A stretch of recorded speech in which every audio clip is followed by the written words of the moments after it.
Hello friends, welcome to my channel. কেমন আছো সবাই? আশা করি সবাই খুব ভালো আছো।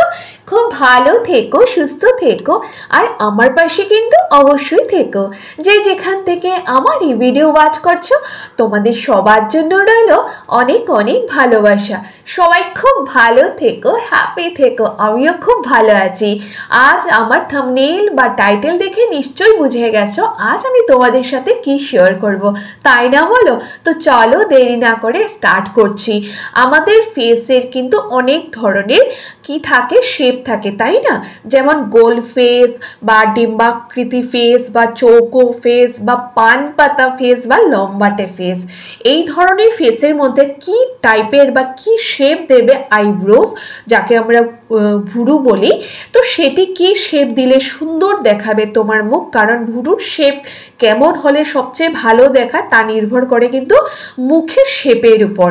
তো আজ আমি তোমাদের সাথে শেয়ার করব যে গোল ফেসে বা রাউন্ড ফেসে কি ধরনের শেপ তুমি আইব্রোসে দেবে। তো চলো শেয়ার করছি।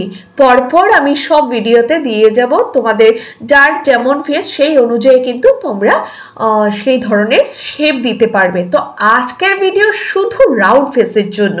তো রাউন্ড ফেস কোনটা কিভাবে বুঝবে? চওড়া চিকবোন থাকবে আর ছোট চিবুক হলো, সেটি হলো গোল মুখের বিশেষত্ব বা রাউন্ড ফেসের একটা ক্যারেক্টারিস্টিক।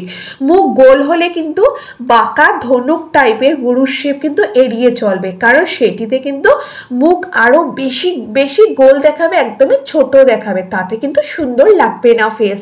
তো ভুরু শেপ করার সময় একটু উঁচু করে আঁচ করবে, তারপরে ভুরুর লেন্থটা যতটা পারবে যত সম্ভব বেশি রাখবে, তাতে কিন্তু খুব সুন্দর লাগবে এই ফেসের জন্য, মানে রাউন্ড ফেসের জন্য। রাউন্ড ফেসে কিন্তু সব সময় ভুরুর শেপ এমনটা রাখবে যাতে তোমার ফেসটা দেখতে খুব সুন্দর লাগবে। আর আমি যেটা বললাম যে ভুরুর শেপ করার সময় একটু উঁচু করে আঁচ করবে, ঠিক আছে? তারপর লেন্থটা একটু বেশি রাখবে। ওকে, তো আশা করি তোমাদের এই ভিডিওটি ভালো লাগলে, যদি ভালো লাগে লাইক কমেন্ট শেয়ার একদম ভুলো না। Thank you for watching my video. Take care friends, tata, bye by.